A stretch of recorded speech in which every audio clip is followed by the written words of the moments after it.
Ciências de Lisboa, que começa precisamente a dedicar este primeiro ciclo à água. E, na realidade, eu gostaria de agradecer, em primeiro lugar, ao engenheiro Dr. Nuno Broco, das Águas Tejo Atlântico, que comigo aceitou programar este curso, a quem muito agradeço todo o trabalho que tem tido e que teve também na organização das diferentes sessões. Queria agradecer muito particularmente também à engenheira Alexandra Serra, administradora da ADPS-GPS, que também nos deu o privilégio de estar hoje aqui conosco a falar sobre a água, a gestão do recurso essencial.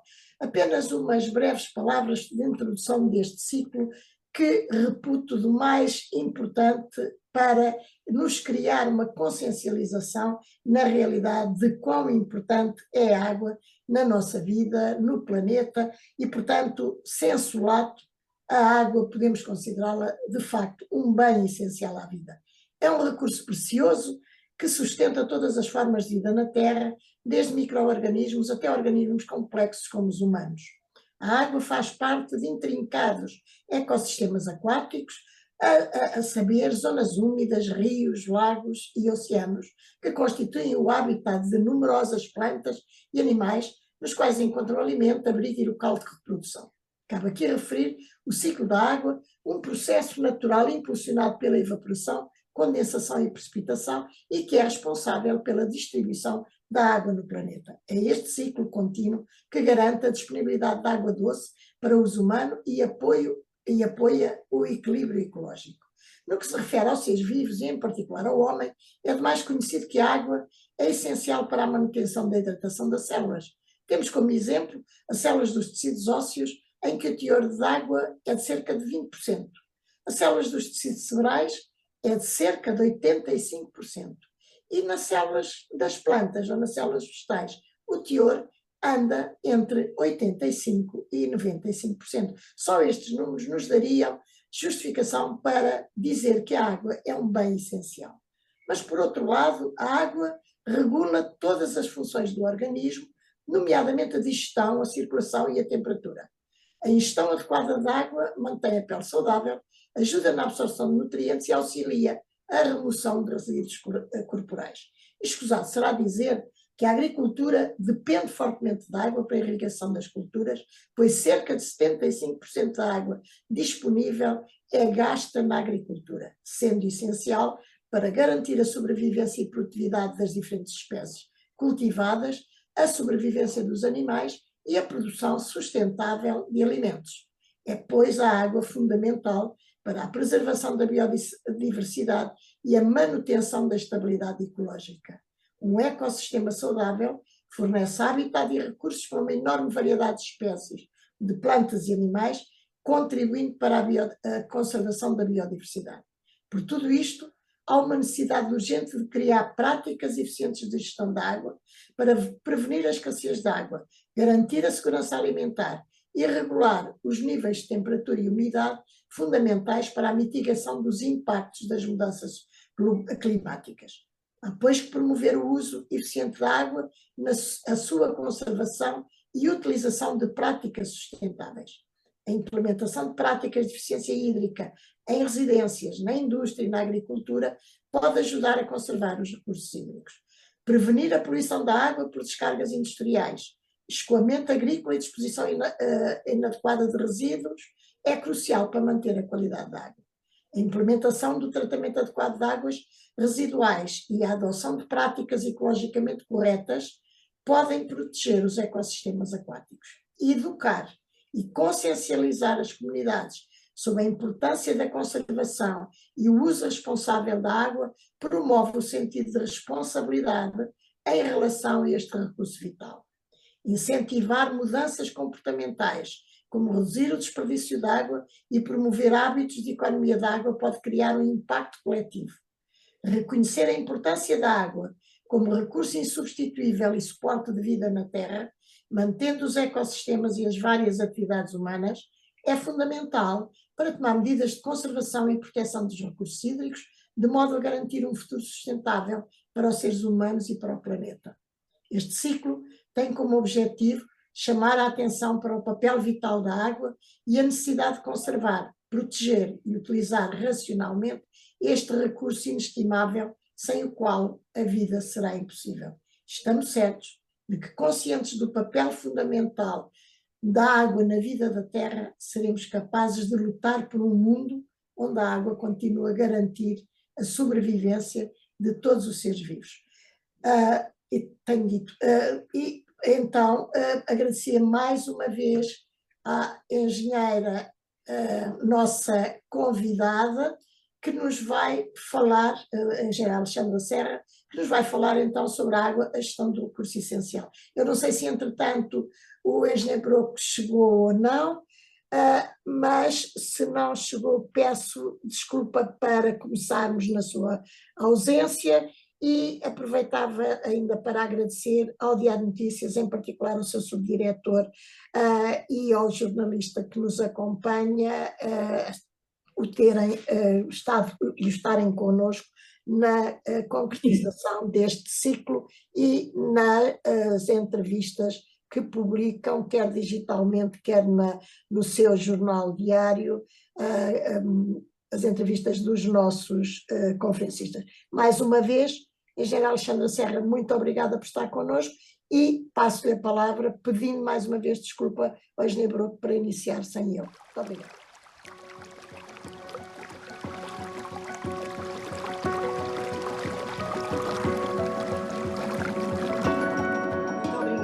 Muito obrigada, professora. Aproveito para cumprimentar a audiência aí do outro lado.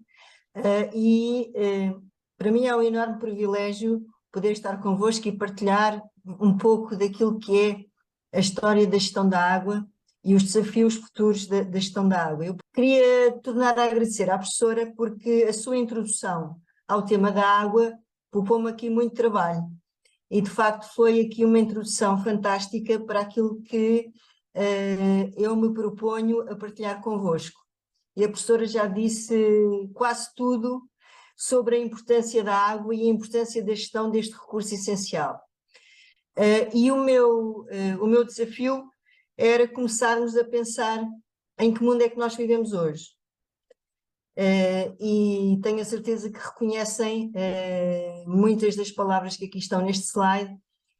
De facto, vivemos num mundo de grandes mudanças, um mundo em transformação, um mundo em transição, a nível internacional, na Europa, e Portugal também não é exceção.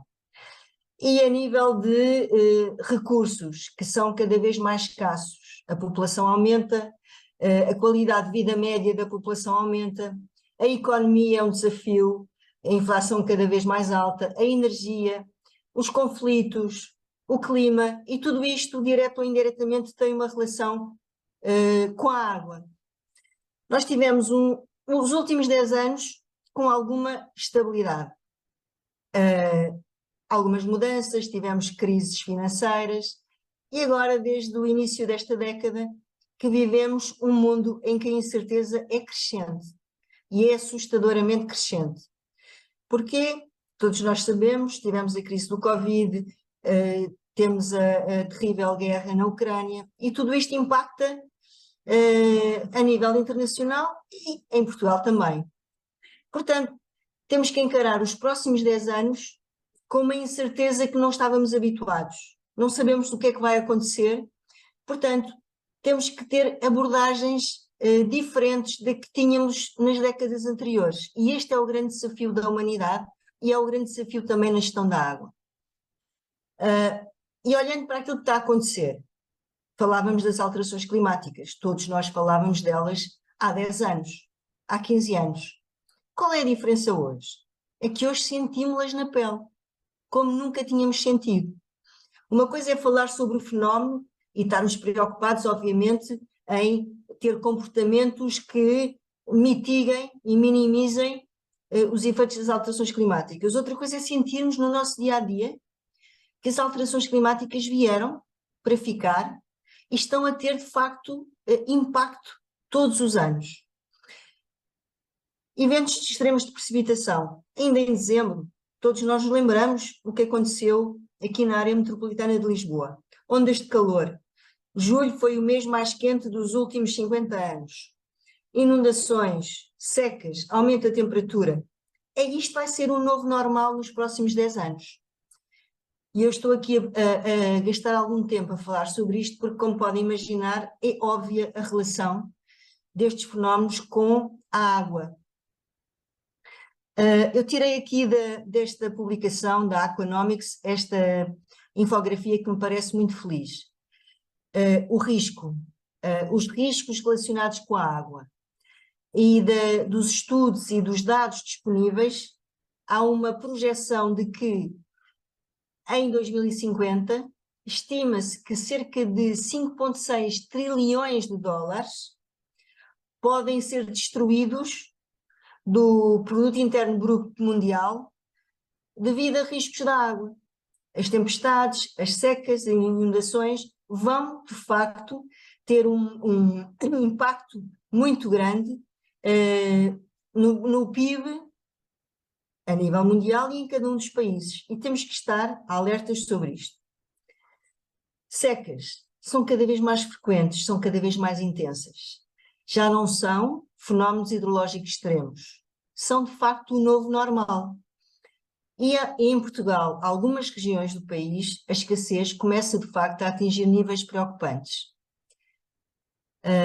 Por tudo isto que eu vos disse, ninguém tem dúvidas. Estamos aqui a viver, de facto, tempos únicos de mudança de paradigma, de transformação profunda daquilo que são as abordagens, daquilo que são os desafios e da forma de fazer para o futuro.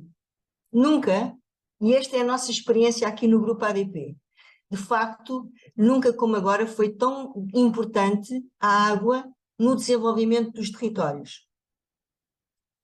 E esta imagem do World Economic Forum mostra também como várias instituições mundiais, que até não têm nada a ver com a água, estão a focar como prioridade a necessidade de criar resiliência.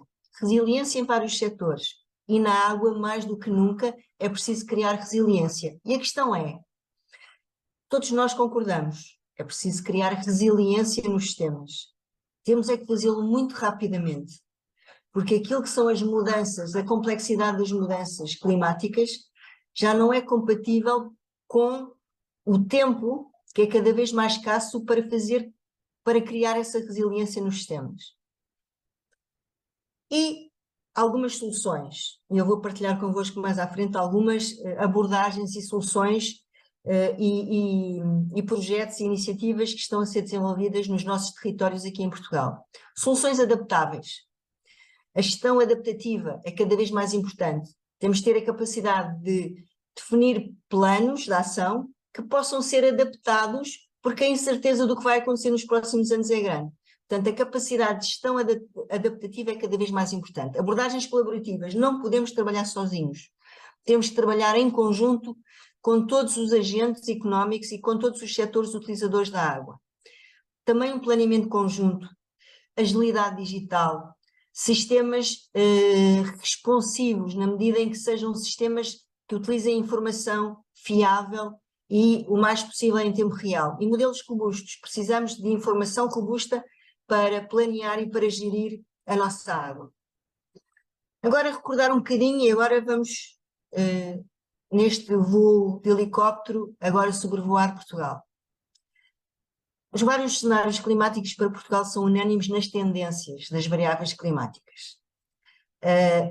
Maior assimetria intraanual da precipitação, chover mais concentrado em determinados períodos do ano, menor precipitação anual no sul do país, maior frequência de ondas de calor, secas cada vez mais prolongadas e ondas de calor mais frequentes e prolongadas. Tudo isto afeta o ciclo hidrológico, tudo isto afeta o consumo de água nos vários setores utilizadores.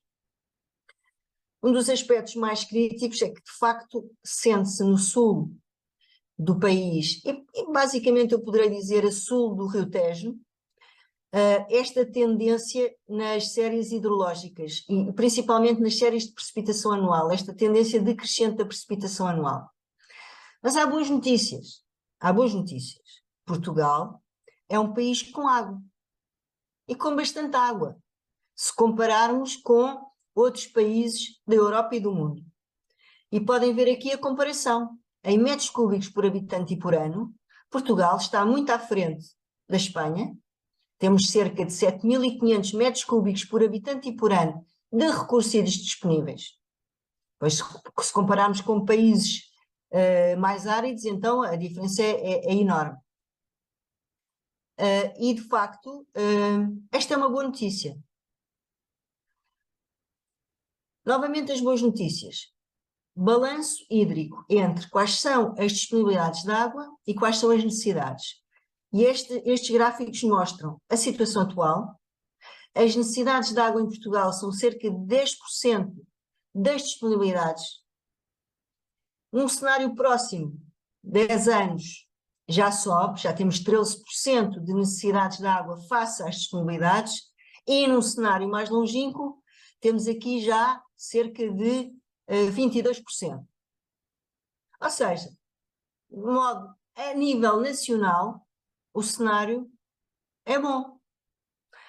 O problema é o seguinte, é um bocadinho como aquela imagem de que eu posso ter uma temperatura média de 37 graus e estou bem de saúde, mas se os meus pés estiverem a menos 10 graus e a minha cabeça a 50, a média é 30, mas eu estou quase a morrer.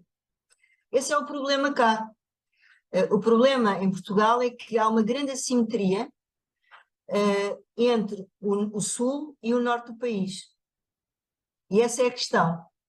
Mostro-vos aqui, para terem uma ideia, aquilo que é a procura de água em Portugal. E como a professora disse muito bem, a agricultura é o grande consumidor. A agricultura consome cerca de 74, 75% das necessidades de água anuais. Os gastos urbanos são cerca de 14%.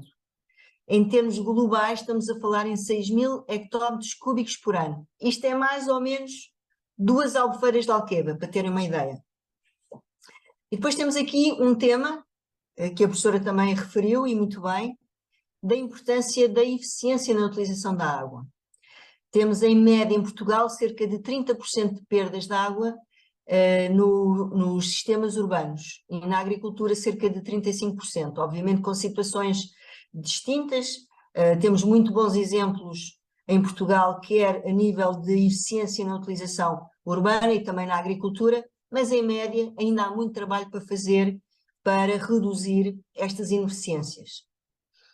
E como eu vos estava a dizer, embora em média Portugal tenha água e o cenário seja positivo, há aqui regiões que de facto começam a ter sinais muito preocupantes de escassez.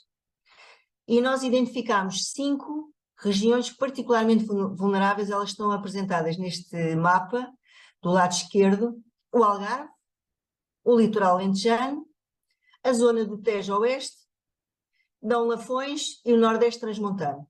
Diferentes razões, diferentes causas, diferentes contextos em que é preciso trabalhar para aumentar a resiliência destes territórios relativamente à água. E, por tudo isto que eu disse, para nós é muito claro, esta década que estamos a viver vai ser uma década particularmente motivadora para o setor, para as pessoas que trabalham no setor da água, porque ela de facto tem que ser assumida como um marco na nova forma de gerir a água em Portugal.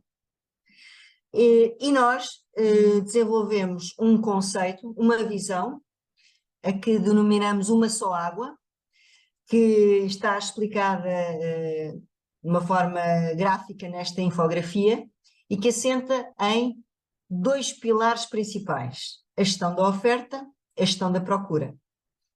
E na gestão da oferta, aqui na conjugação destes 2 pilares, o tema é: temos que gerir de uma forma integrada e única as diferentes fontes de água, quer seja a água vinda do ciclo hidrológico, quer seja a água não convencional, já vamos falar dela, quer seja também a água que se ganha por gerir a procura de uma forma mais sustentável e eficiente.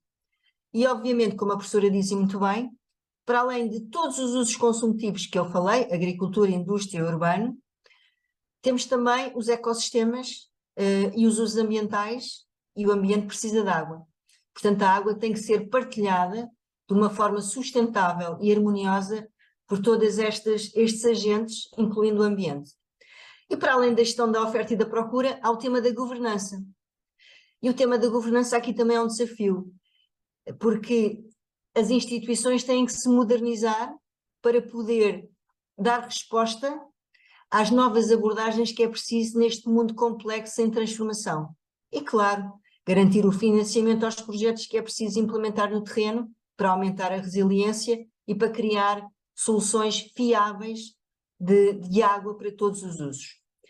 Muito rapidamente, algumas tipologias de medidas para aumentar a resiliência e reduzir os riscos de escassez. Do lado da oferta temos a interligação de sistemas, a reabilitação de barragens, captações, sistemas de distribuição, estamos a falar das origens de água convencionais, novas captações de água, há sempre a necessidade de fazer mais barragens, eventualmente em algumas situações, origens de água não convencionais, vamos falar sobre a reutilização e sobre a dessalinização.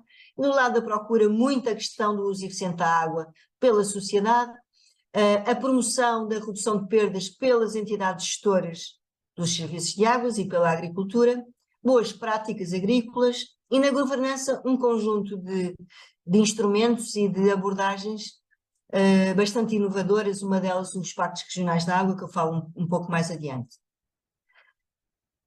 Encontrar a combinação ótima das soluções, muito importante. Do lado da oferta, já vos falei, para cada contexto, cada território, é preciso ver o que há a fazer para aquele território, que muitas vezes é diferente do outro território. Talvez no Nordeste, transmontano, a combinação de ações para criar resiliência é diferente da combinação de ações que têm que ser desenvolvidas, por exemplo, no Algarve. É um pouco isto que eu vos vou mostrar. Passando agora um pouco rapidamente sobre as origens de água não convencionais. Água para reutilização.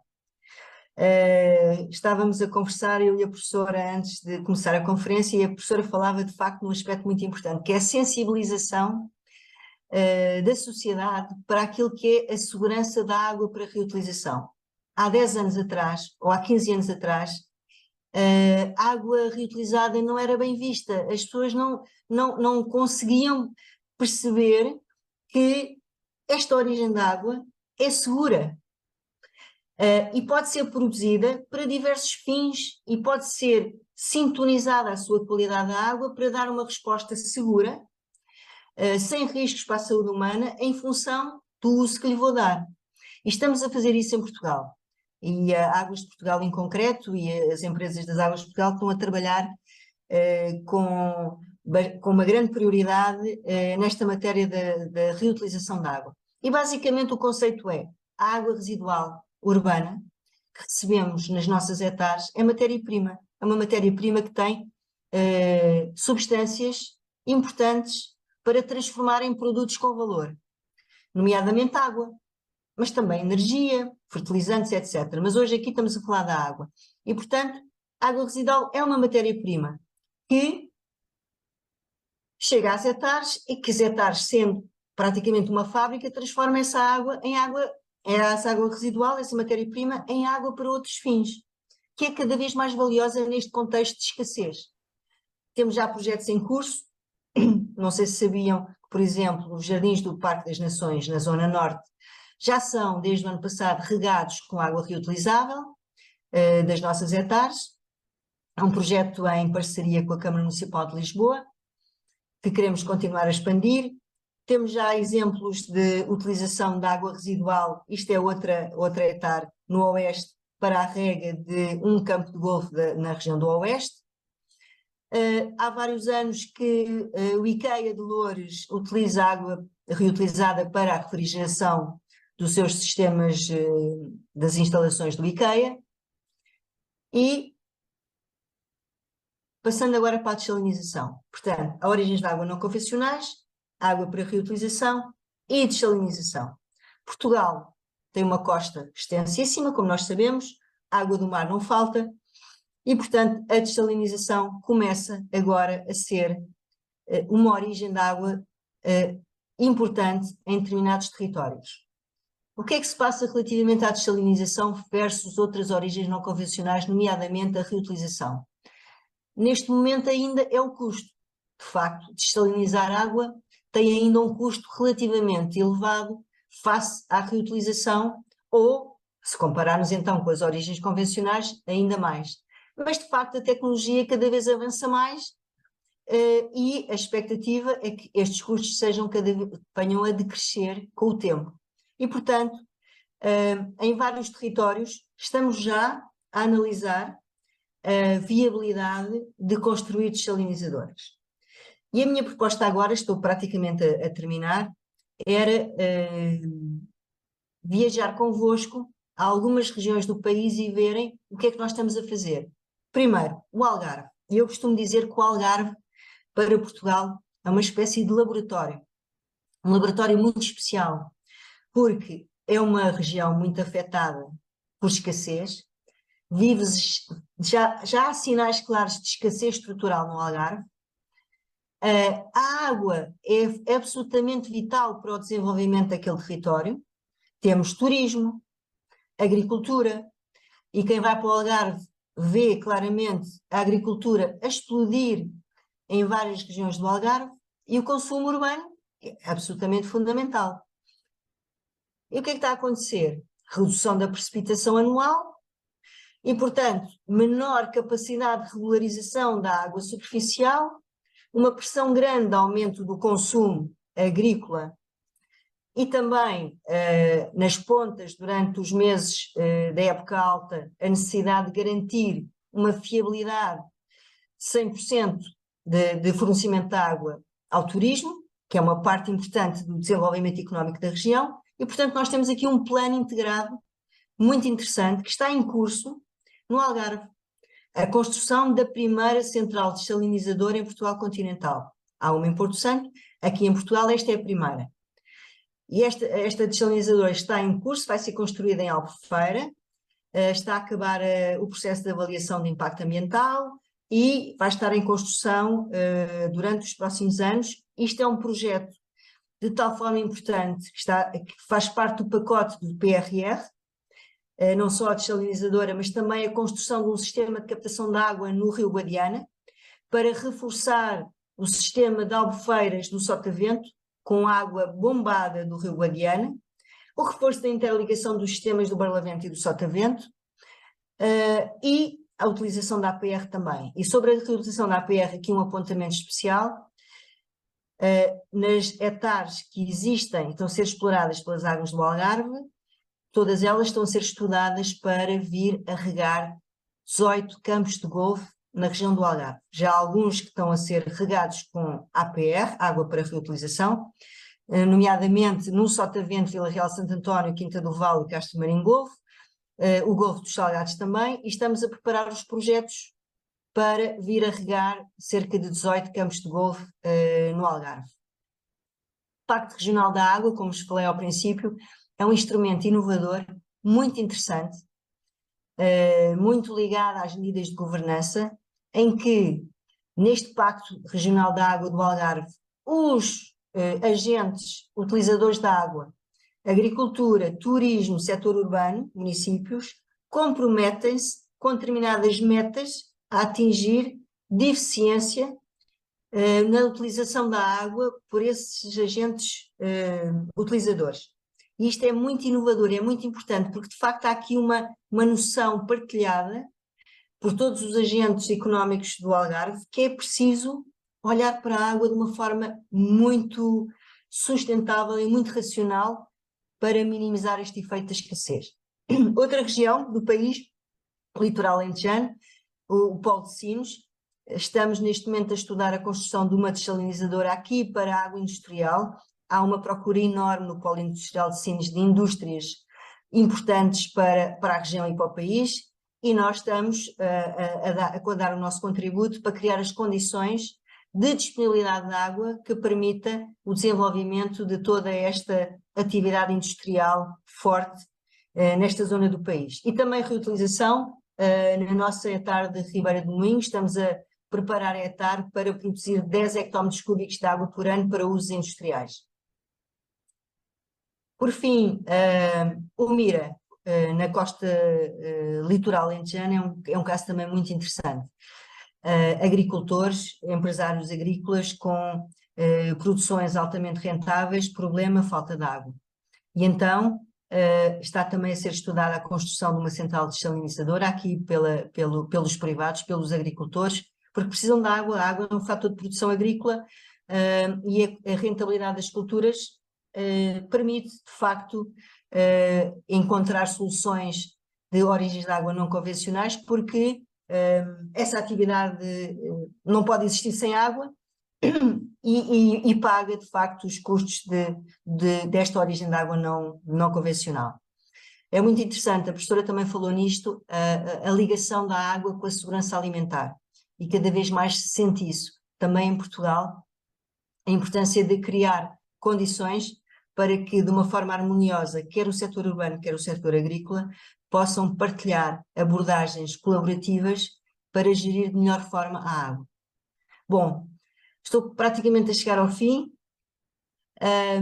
Queria partilhar convosco agora uma mensagem bastante positiva daquilo que são os resultados de 3 décadas de atividade no setor da água do Grupo Águas de Portugal, e não só, de outros agentes, municípios, empresas municipais, entidades gestoras em geral que têm trabalhado na água. Muita gente não sabe que Portugal é visto internacionalmente como um caso de sucesso.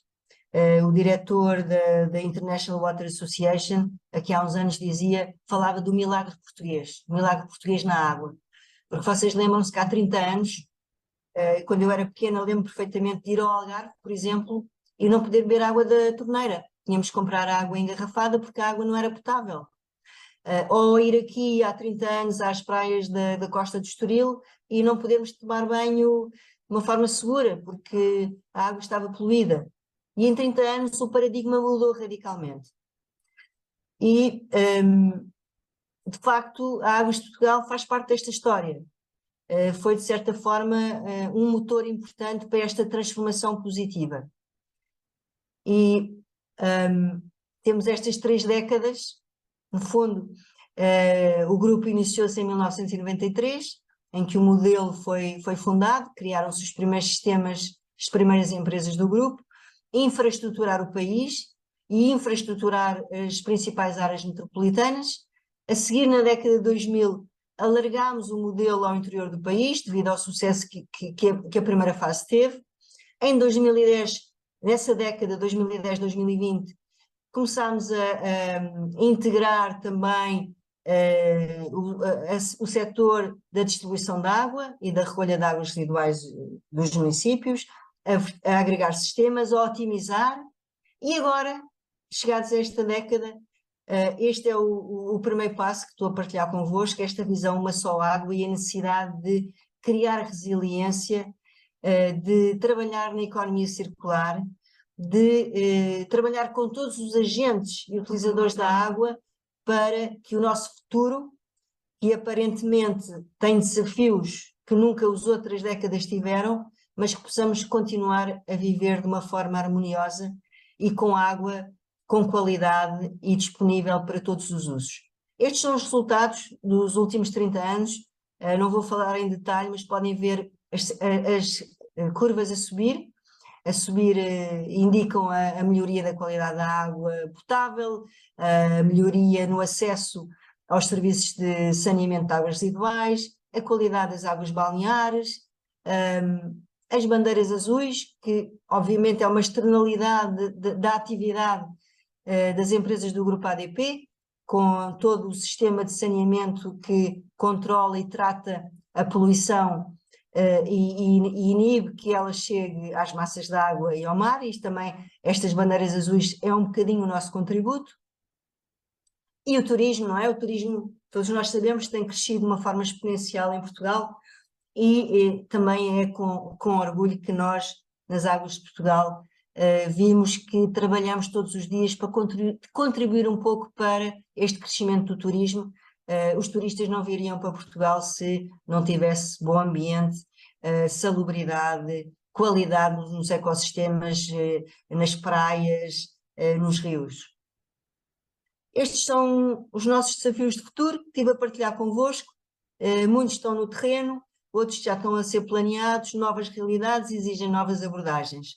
As nossas prioridades são estas: mais resiliência nos serviços de águas, uma grande capacidade de adaptação todos os dias, uso eficiente dos recursos, a descarbonização e o setor da água, e nós em particular no Grupo ADP estamos também a trabalhar para contribuir para a descarbonização e a transformação, principalmente ao nível do nosso relacionamento com os nossos parceiros, os outros setores utilizadores e as autoridades que trabalham no setor da água. E pronto, ficava por aqui. Naturalmente estou disponível para continuar a discutir convosco, trocar impressões, questões. Vou parar de partilhar para nos vermos todos. Muito obrigada, engenheira Alexandra Serra, por uma visão tão precisa. Por um lado, precisa, realista e que nos deixa, de certo modo, esperançosos. Esperançosos porque vemos, pelo que a engenheira nos mostra, que se quisermos e se tivermos a força necessária e suficiente, ainda é possível. Tinha um slide que dizia estaremos a tempo. E por aquilo que a engenheira nos diz, eu diria, se formos céleres, ainda estamos a tempo. E, portanto, todos os problemas equacionados não os podemos considerar como isentos de solução, mas sim como passíveis de solução. E eu, não me alongando, perguntava, e penso que toda esta dinâmica e todo este trabalho desenvolvido para o Algarve e que vai ser desenvolvido também para, digamos, a Costa Vicentina, tem uma vantagem extraordinária, que tem ali o mar. E tendo ali o mar, todo o sistema extraordinário de dessalinização nos pode fazer prever que vamos ter um recurso fantástico para poder usar os benefícios das condições edafoclimáticas para a produção de bens alimentares, e, portanto, à medida que, e com a celeridade que têm avançado, diríamos, na próxima década estaremos a dizer e estaremos a aumentar ainda a nossa credibilidade e o exemplo de bem fazer de uma maneira rigorosa e objetiva. Mas quando eu estava a dizer isso, a minha pergunta era: a ameaça muito rapidamente já está para norte do Tejo. E para lá do Algarve e da Costa Vicentina há aquilo que, desculpem-me a expressão, o Alentejo profundo, ou seja, o Alentejo continental. E aí temos um problema, porque se pensarmos na barragem do Alqueva, tudo bem, mas a barragem do Alqueva é extraordinária e tem permitido soluções fantásticas, mas enquanto para ela confluir a água disponível. A minha pergunta é que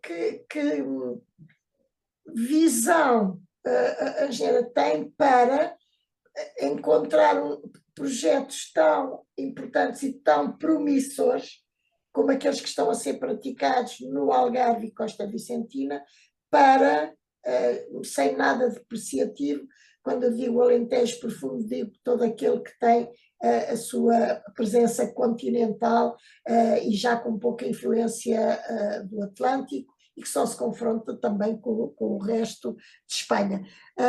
Parece-lhe que podemos, neste momento, começar a visualizar maneiras de ter sucesso e de impedir que a sul do Tejo, e sobretudo neste Alto Alentejo, Alto e Baixo Alentejo, não tenhamos desertificação, ou ainda é muito cedo, ou ainda não há dados suficientes?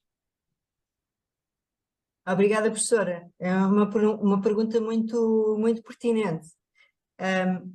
Como disse bem, o Alqueva, construído aqui há umas décadas, é uma origem de água, é um sistema fundamental para todo o Alentejo na área de influência do Alqueva.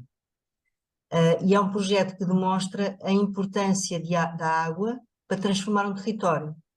Nós todos nos lembramos também aqui há 30 anos, quando passávamos pelo Alentejo, era tudo amarelo, tudo seco. Agora passamos pelo Alentejo, são campos e campos verdes e verdes de atividade agrícola e atividade económica. Eu julgo que pela capacidade do Alqueva e por aquilo que são as últimas tendências, não temos grandes preocupações sobre o futuro naquela região. Obviamente que isto tem tudo a ver com um balanço entre procura e oferta. E como eu disse, há que olhar para as opções de política pública nos territórios, de modo a que se consiga estabilizar e não criar desequilíbrios entre a disponibilidade de água e a procura. E de facto há regiões no Alentejo fora da área de influência do Alqueva que necessitam de projetos que estão em estudo para que possam garantir que para aquilo que é a necessidade de desenvolvimento daquele território haja a água necessária. E quando eu falo em desenvolvimento de território, gosto muito da expressão procura sustentável. Porque num território em que não há água, e não é fácil encontrar água, também não faz muito sentido estarmos com atividades económicas altamente consumitivas de água, não é? É um bocadinho um contrassenso. Portanto, há que também procurar padrões de desenvolvimento económico que estejam em linha com aquilo que é a capacidade do território gerar água. E no Alentejo Profundo não estamos assim tão perto do mar. Agora, indo concretamente às soluções. Água para reutilização. Em todos os aglomerados, ou na maior parte dos aglomerados, com alguma dimensão, há uma instalação de tratamento de água residual. Há que trabalhar, e estamos a fazer isso, para dotar essas instalações de tratamentos adicionais para que, na área de influência daquela hectare, essa água seja útil. Possa servir para a agricultura, possa servir para as indústrias, e estamos a ter uma procura crescente. Por outro lado, há planos de construção de novas barragens nessas regiões. Qual é aqui o tema das novas barragens? Os cenários climáticos mostram que há uma tendência de redução da precipitação, mas não há de ser zero. O que é que acontece? Há precipitação mais concentrada no ano. Em vez de chover em 4 meses, no inverno se calhar vai chover concentradamente um mês. E isto exige que o dimensionamento destes reservatórios, barragens, tenha isso em conta. Portanto, têm que ser maiores para ter maior capacidade de regularização. E é isso que está a ser feito. Não sei se respondi totalmente à sua questão. Fantástico. Por isso, eu penso que, na realidade, terá que haver uma concertação de todas, digamos, as entidades para que estas medidas possam ser implementadas, digamos assim, com a maior brevidade possível e prevendo não o presente, mas um futuro, digamos assim, já a um certo longo prazo, de 30 anos, por aí fora, no mínimo, não é? Penso eu na minha ignorância. Eu deixava agora a possibilidade a quem quiser colocar questões à engenheira Alexandra, que se disponibilizou precisamente para responder às questões, que faça o favor de levantar a mão no computador, ou se não aí no sítio das reações, põe a mãozinha no ar, porque assim é melhor eu ir vendo quem tem, quem quer realmente colocar alguma questão. Se fazem favor, quem quiser, ou quem quiser começar, ou já começou, deixem-me ir para a primeira página. Não sei se alguém estará a querer. Aqui uma senhora Albertina Amaro, da Universidade da Beira Interior. Se eu bem Sim, entendo, o BI, não é? Portanto, sim, sim. faz favor, e depois o Sr. Francisco Guedes, imagino, também está a seguir. E, portanto, à medida que forem aparecendo, eu vou tentando gerir as vossas intervenções. Ora bem, excelente intervenção da engenheira Alexandra Serra. Excelente mesmo. Eu ia só perguntar-lhe uma coisa. Eu tenho trabalhado nisto relativamente pouco, mas relativamente aos processos de osmose inversa, da dessalinização, que estão a fazer, segundo eu percebi agora no Algarve, não é? A primeira, Isso. percebi bem. Eh, A mais antiga desalinizadora na Europa é em Porto Santo. no Porto Santo, sim, sim. Eh, mas a relação benefício-custo, porque são processos caros, não é? Pronto, vocês têm esses estudos com certeza, mas é uma questão a ter em conta, não é, engenheira? Sem dúvida nenhuma. É exatamente isso. Em termos de ranking de custo, nós temos água subterrânea. Em Sim, termos médios, captar água subterrânea é a que tem custos mais baixos. A que seguir, é o que normalmente se faz por aí, é exatamente. um É os furo. puros, não é?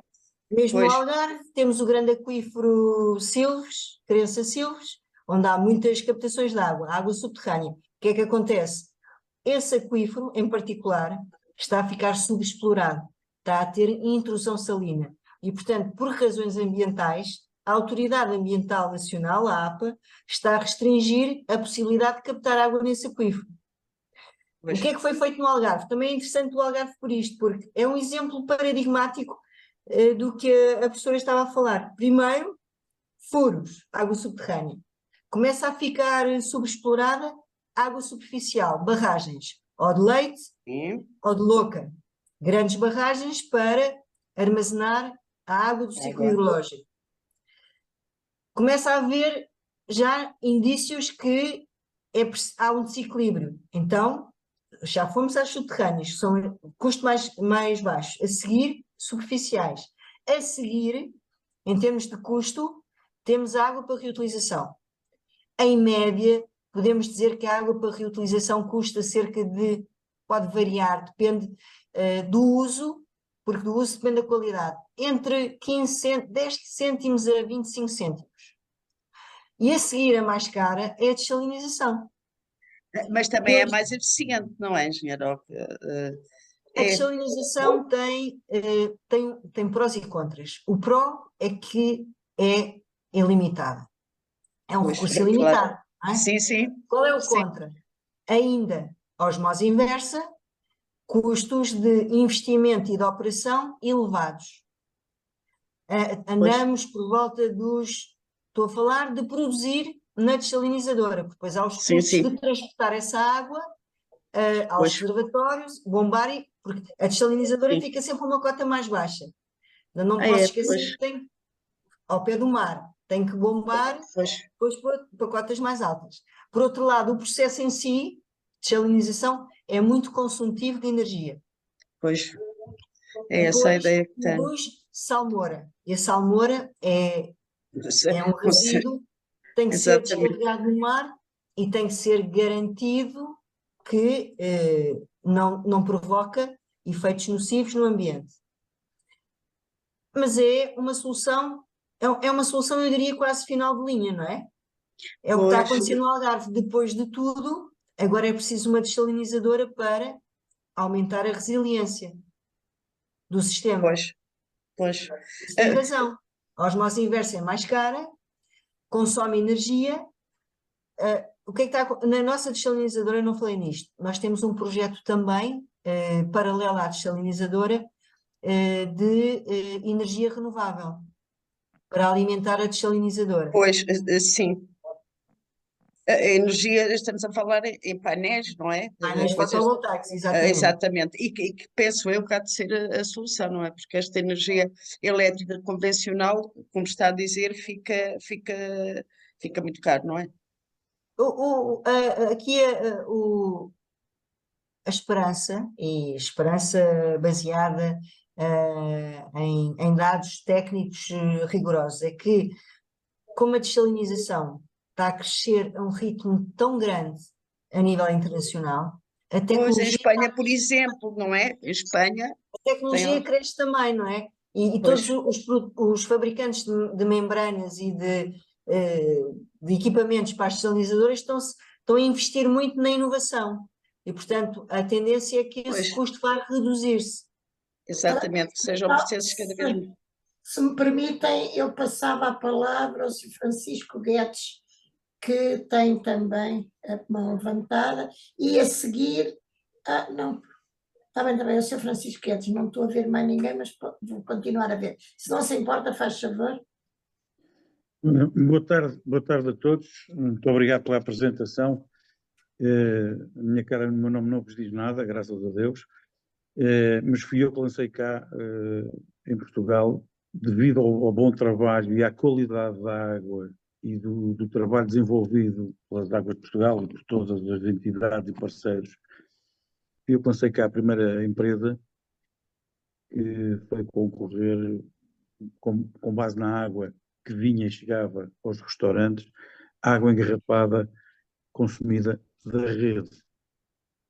E tivemos aqui um grande preconceito, tivemos que ultrapassar, demorámos 2 anos até conseguir convencer as pessoas da qualidade da água que há em Portugal. Através não da osmose inversa, mas apenas só de filtros, porque a osmose inversa tem um problema, a engenheira acabou de falar nele, estar a consumir água da rede. Para produzir 1 litro de água tínhamos que deitar alguns fora, porque para limpar cloros e tudo mais. E então era só sem osmose inversa, só com filtragem. Mas isso era um assunto. Eu agora estou mais ligado, já não tenho a ver com isso, mas era só uma nota. Nós temos uma água muito boa e o trabalho feito desenvolvido até agora, é de altíssimo nível e as pessoas não sabem, continuam a ter na sua cabeça. Eu tive o cuidado de dizer água da rede, porque, como um bom português normal e corrente chama, isso é água da torneira. E a água da torneira continua a ter uma conotação, um sinal negativo na cabeça das pessoas. Mas a água da rede, se for explicada assim, é a mesma, é exatamente a mesma, é só chamar-lhe outra coisa. A água da rede é de uma qualidade, nós estamos com uma qualidade de água em Portugal na ponta da frente da Europa toda. Não sei se mundial, porque não conheço os outros, mas na Europa nós estávamos na cabeça. Bom, agora mudando um bocadinho para o tema da água, mas agora mais para a vertente agrícola, eu não faço ideia se as águas de Portugal, com certeza vocês têm relacionamento privilegiado com as entidades estatais e com tudo. Agora, eu na parte agrícola, eu faço parte daqueles 75% gastador de água. Com uma exploração agrícola, com rega gota a gota, produtor de nozes, todos os dias despendem-se horas para se verificarem as fugas do setor por causa dos javalis, das levas, dos coelhos, enfim, por aí fora. Tudo. Fugas é a nossa religião. Verificar fugas, para sermos eficientes na pouca água que temos. E como achávamos que tínhamos pouca água, as captações não são estão a diminuir, ao fim e ao cabo, estão a diminuir a sua rentabilidade,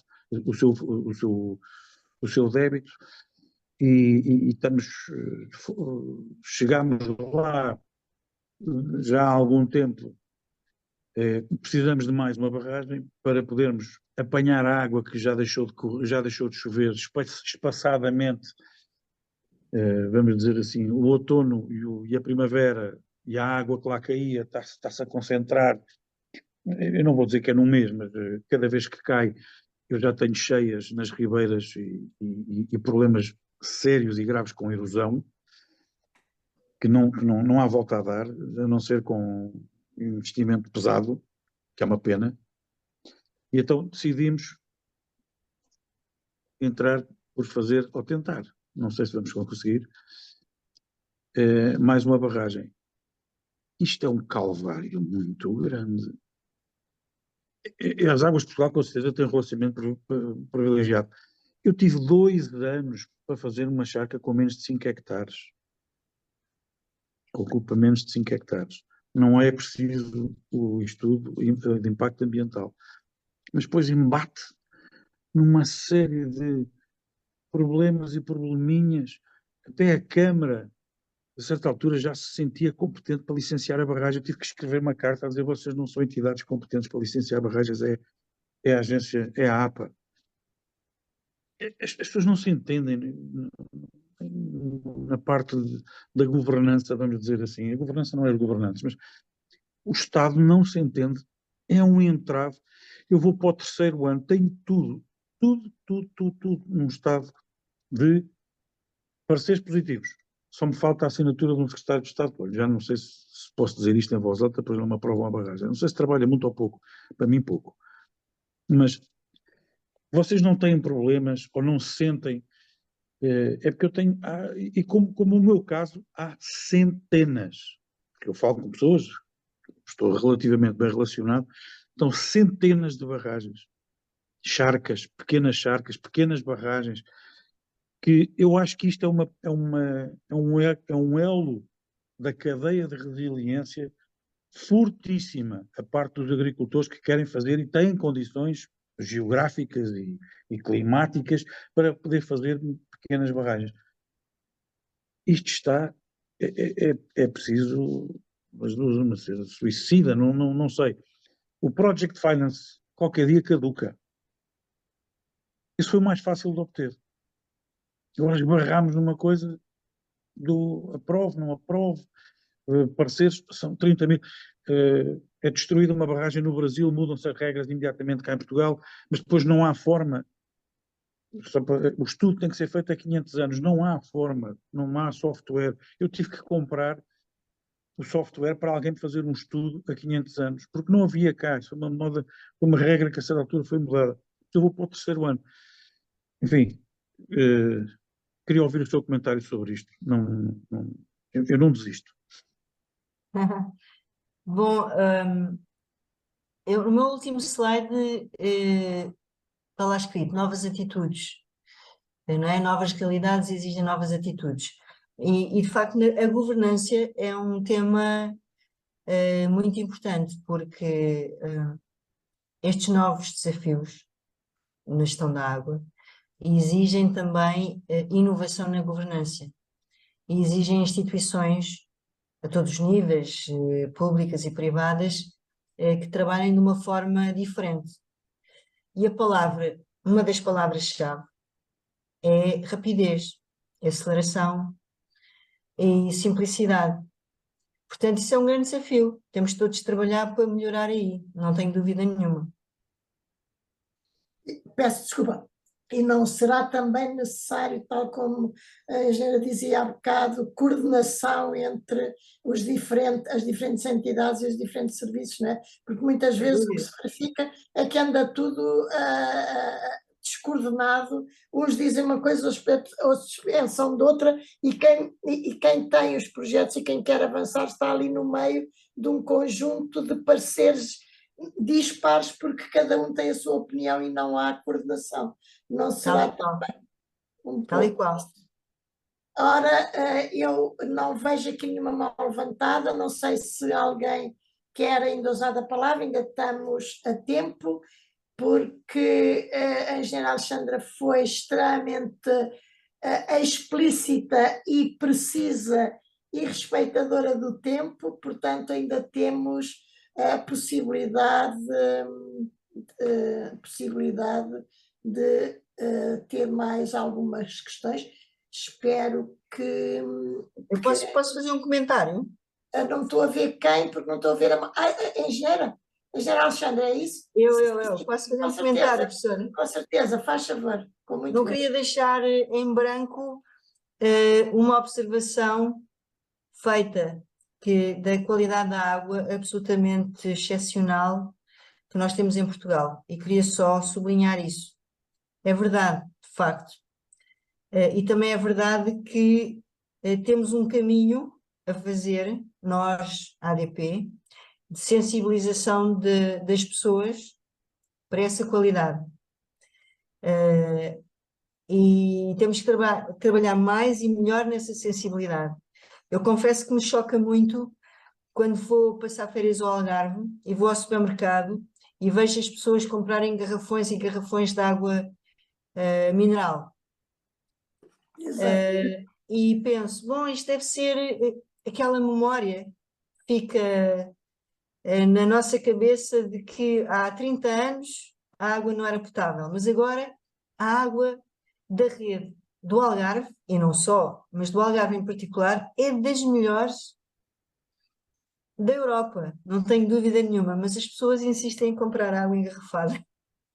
E também nem se compara o preço, não é? Nem vamos comparar o preço, porque isso Permita-me, aí... engenheira, mais um comentário em relação a isso, que eu quando vejo às vezes sacos de carrinhos de supermercado cheios de água em garrafões de 5 litros, eu pergunto-me, mas porquê? Que maior confiança há nos garrafões e na água, que eu não sei até que ponto as análises são rigorosas, não quer dizer que não são, só que não as conheço.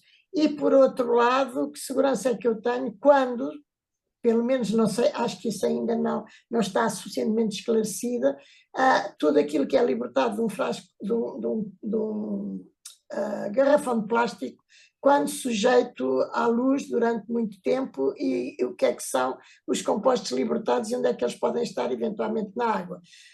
Portanto, eu tenho sempre essa dúvida para mim, digo assim, a minha aguinha de casa, eu tenho confiança porque é sujeita sistematicamente a avaliações rigorosas que têm como objetivo cuidar dos seus bebedores e, portanto, mas não é de facto muito esse conceito que se tem, e talvez, engenheira, como dizia há bocadinho, estamos ainda no passado, ou alguns estão ainda no passado, quando era preciso ferver a água, não é? Ainda sou desse tempo, mas isso os fósseis é que já são desse tempo. Mas pronto, eu queria só dar este complemento e de novo temos aqui o nosso participante Francisco Guedes, que levantou a mão eletrónica, se faz favor. Estão a ouvir? Sim, sim, sim. Professora Engenheira, não foi a primeira, mas eu organizei, só para a sua informação, nós lançámos a empresa que vendia nos restaurantes água da rede, de direta concorrência com água engarrafada. Eu organizei uma prova cega, com águas de todo o mundo. Imagino quem ganhou. Água da rede. Água da rede. Em que foi retirado apenas o cloro. A água da rede de Lisboa. Água da rede de Lisboa. Esta prova cega foi feita no Open Day do LX Factory, já não sei há quantos anos, mas há muito bons anos, e a canalização do LX Factory era péssima, portanto, estávamos nas piores condições de canalização. Ainda não estávamos com aquela fase da canalização em que era obrigatório ser com materiais certificados até à torneira. Estávamos na fase em que os materiais certificados eram só até a entrada do prédio, porque isso mudou e agora já é até à torneira. A realidade, porque muitas vezes a água de Portugal entregava a qualidade à porta do prédio e a distribuição no prédio estragava. Mas ganhou a água da rede. Contra Evians, vossos, you name it, ganham água da rede. E foi por isso que nós decidimos, com toda a força, avançar para chegar e vender, para diminuir a pegada ecológica. E, enfim, era um projeto empresarial que vigou, ainda hoje está vivo e muitos seguiram. Mas era só para dar essa nota. A água é de uma qualidade extrema. A água em Portugal é de uma qualidade também. Há águas não tão boas, por exemplo, mas na zona de Lisboa é extraordinária. E as pessoas não sabem isso. Desculpe. Eu devo dizer, como hábito, já desde há tempos, na Academia das Ciências, inclusive nós usamos a água em garrafas próprias que se enchem e que se põem nas mesas de reuniões e nas conferências e por aí fora. E eu penso que também já há alguns restaurantes em Lisboa que estão a adotar esse sistema, que eu acho que é absolutamente indispensável. Ora bom, não tendo mais... Professora, peço desculpa, professora, temos um participante, Miguel Tavares, que nos mandou uma mensagem a perguntar se pode Pode, falar. mas não pôs a mão no ar, eu não podia ver nem a digital, nem a física, portanto faz favor de falar. Peço desculpa, sou info-excluído, não encontrei aqui a mãozinha, estou no telemóvel e por Mas isso peço levantava a desculpa por sua isso. mão e eu já... Faz favor. Mandei pelo chat. Antes de mais, agradecer à engenheira Alexandra a apresentação que fez, dar-lhe os parabéns, mas já agora só aqui 2 ou 3 questões que eu acho que são importantes. A agricultura não gasta essa quantidade de água. A agricultura transforma essa quantidade de água em produtos agrícolas que servem para a nossa alimentação. Uma coisa é gastar a água, outra coisa é utilizá-lo para transformar. Francisco, é importante para a agricultura ter este discurso, porque este é que é o discurso verdadeiro. Só uma questão já agora que é o seguinte: nós aproveitamos em Portugal 12% do caudal que passa no Tejo. 12%. Todo o restante caudal que passa no Tejo nós não o aproveitamos. É óbvio que os países cada vez utilizam mais a água dessalinizada porque eles não têm água doce. Mas nós temos água doce. Nós temos água no norte que não distribuímos para o sul. Para, efetivamente, a Costa Vicentina pode ser interessante fazer as centrais de dessalinização, mas não é fácil fazer o ataque de recolha da água na nossa costa. Em Sines talvez seja mais fácil, mas isso não é fácil. O Algarve passa, efetivamente, uma parte da solução por dessalinizar a água, mas é só uma parte. Por todo o resto do Algarve tem que ser abastecido via Alqueva, e o Alqueva tem que ser abastecido do norte, que tem excesso de água. E o que eu acho que se passa é que, efetivamente, os governantes não querem falar nisto. E, efetivamente, este é o tema. Anda tudo de costas voltadas para este problema, a falar em dessalinizar a água com os custos brutais que isso tem em custos de energia. A energia renovável, efetivamente, é uma realidade, mas para se pagar uma central dessalinizadora, ela tem que trabalhar de dia e de noite, e o sol só há de dia. E o vento para a eólica é muito intermitente. Portanto, ainda estamos longe dessas situações, porque não ir buscar um bem que nós temos no nosso país, que é a água potável já tratada. E a agricultura faz um excelente serviço a esta comunidade mundial, que é purificar água. Peço imensa desculpa por esta intervenção, não podia deixar de falar nisto. E só já agora, engenheiro, só mais uma questão. A APR para espaços públicos é fantástica a utilização para regarmos em APR, mas é preciso cumprir com uma legislação brutal e é preciso investir bastante em infraestrutura que possa distribuir APR. E, portanto, atenção que quando estamos a falar em que é importante fazer este tratamento das APRs para utilização agrícola, utilização urbana, é verdade que é preciso fazê-lo, mas a seguir a isso há uma infraestrutura brutal para distribuir essa APR pelos vários pontos dos municípios, para fazê-los chegar aonde há agricultura e, portanto, às vezes, olha, isto é o que me vai na alma, peço desculpa se disse aqui qualquer coisa que não esteja de acordo. Não, senhor, foi espetacular a sua intervenção. Posso comentar? Claro que sim, obrigado. Bom, em primeiro lugar, o Tejo, quando eu preparei a apresentação, como não queria também ser muito extensa, fiquei-me pelo Algarve e pela Costa Vicentina. Mas o Tejo tem também um plano. E talvez, não sei se o Miguel o conhece, admito que o Miguel o conheça. O Tejo tem um plano e tem prevista a construção de uma barragem muito importante, que é a barragem do Alvito. E, portanto, esses 12% vão aumentar. Nós sabemos, estamos no setor, temos conversas com as autoridades com responsabilidade na água, e isto é um projeto que vai para a frente. Portanto, quanto ao, vamos ver, é evidente que a água na agricultura, a agricultura não consome água, transforma em alimentos. É um bocadinho como o consumo urbano e humano. Nós não consumimos água, transformamos-la em matéria do nosso corpo. Eu percebo perfeitamente, e eu acho, A que sinceramente, consumimos, sim. A que nós, consumimos, sim. nós, Águas de Portugal, temos que trabalhar com os agricultores, com o setor agrícola, como nunca antes, como estamos a fazer com a EDIA. Só assim, de uma forma colaborativa e cooperante, é que conseguimos avançar em situações win-win, boas para o setor urbano e boas para o setor agrícola. Vou-lhe dar 2 ou 3 exemplos. APR para a agricultura.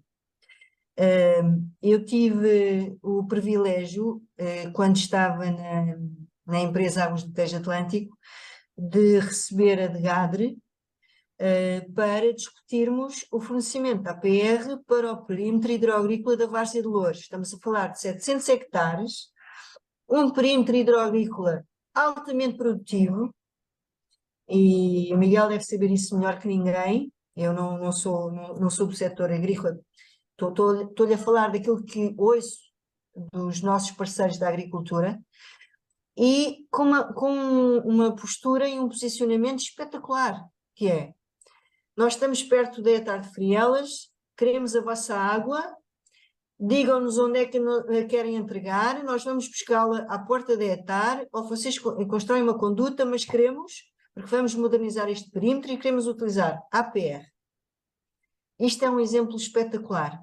O que nós estamos a fazer também noutras regiões, o Oeste. O Oeste é uma região que precisa de água para a agricultura. Tem perímetros e produções fantásticas de frutas, também com bons níveis de produtividade, e precisam de água. E estamos a trabalhar com os agricultores do Oeste para, nas hectares de proximidade, podermos utilizar a APR para encher as charcas e as pequenas barragens para servirem para a agricultura. Portanto, a APR e a agricultura não é um mito. É algo que tem um potencial grande, obviamente que não resolve. É assim, a nossa visão uma só água é precisamente isso. A desalinização não resolve os problemas todos, o APR não resolve os problemas todos, as barragens não resolvem os problemas todos. Tem que ser uma abordagem combinada e inteligente em cada território, de conjugação das diversas origens, a par de uma utilização eficiente da água. E eu também sei e conheço agricultores que são altamente eficientes. Altamente eficientes. Outros nem tanto. É como no setor urbano. Temos tudo. Temos entidades gestoras que têm perdas de 12% e temos outras que têm perdas de 60%. Temos de trabalhar todos em conjunto para mudar esta realidade e sermos todos eficientes. Engenheira, as entidades privadas de gestão de água têm perdas de 12%, as outras têm de 60%.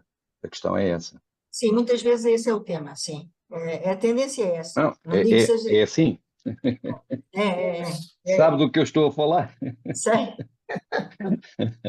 Exato. Olha, muito obrigado. Eu peço desculpa ter feito o comentário que fiz. Antes de concluir, eu só queria perguntar, nós já tivemos outras oportunidades em que foi defendida precisamente pela questão que estava há pouco este nosso participante a referir, que há muita água no norte e há escassez de água no sul.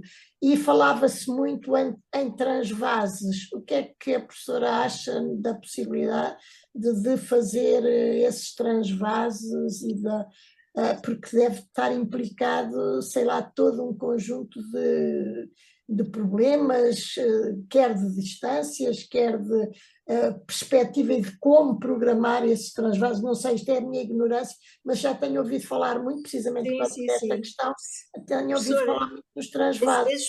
Esse é um tema apaixonante, ficávamos aqui mais meia hora a falar dos transvases. A mim também me apaixona, não é? Apaixona. Atenção, que eu agora vou falar mesmo muito pessoalmente. Eu sou engenheira civil, comecei a minha vida a trabalhar em barragens e em aproveitamentos hidráulicos, e, portanto, digo já este é o meu disclaimer. Agora, o que eu acho, sem as minhas paixões da minha profissão e da minha formação mais hidráulica e de barragens, o que eu digo é o seguinte: nós precisamos muito de ter estudos técnicos sérios. E acho que este tema dos transvases não deve ser um ideológico nem dogmático, ou sim ou não. Não deve. Devemos estudá-lo, devemos estudar os transvases. Eu acho que em Portugal se devia estudar os transvases de água. Já temos alguns, hein? Já temos alguns. As pessoas não falam nisso, mas temos o transvase da Bacia do Guadiana para a Bacia do Sado, através das infraestruturas do Alqueva. Temos um transvase da Bacia do Douro para a Bacia do Tejo, é uma coisa muito pequenina, não sei se conhecem, que é o túnel Sabugal-Meimoa. Não é relevante, é pequeno. Mas isto para dizer que, primeiro, não é novo. Segundo, há que estudar. Fazer estudos sérios, técnicos, económicos e ambientais. E ver. Deve Mas ser não feito como ou os do não. aeroporto, não como os do aeroporto. Não. Sinceramente, Desculpe. eu acho que devíamos mesmo estudar os transvases. Devíamos. E depois, mediante as conclusões do estudo técnico, robusto e sério, com informação fidedigna, então, politicamente, tomar as decisões. Mas primeiro fazer esses estudos. Muito obrigada, Engenheira Alexandra Serra, foi fantástico esta partilha de conhecimento, mas eu tenho que agradecer e penso que nós hoje, os que estivemos aqui, saímos muito mais informados e muito mais conscientes daquilo que se faz e daquilo que se pode fazer e das necessidades que temos. Eu convido todos a continuarem a estar connosco neste ciclo e nos outros que virão, mas sobretudo neste agora. E também convido a ler a entrevista da engenheira Serra, Alexandra Serra, ao Diário de Notícias, quer em papel, quer digital, precisamente sobre este problema que hoje nos trouxe.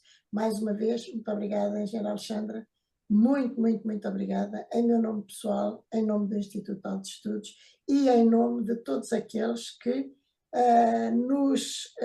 estiveram connosco hoje e daqueles que não transparece, mas daqueles que ao longo do tempo se vão informando através do YouTube, porque quem quiser voltar a rever a conferência da engenheira Alexandra terá a possibilidade de a reouvir, de repensar, porque nos próximos tempos a conferência estará disponível no YouTube na totalidade. Mais uma vez, muito obrigada.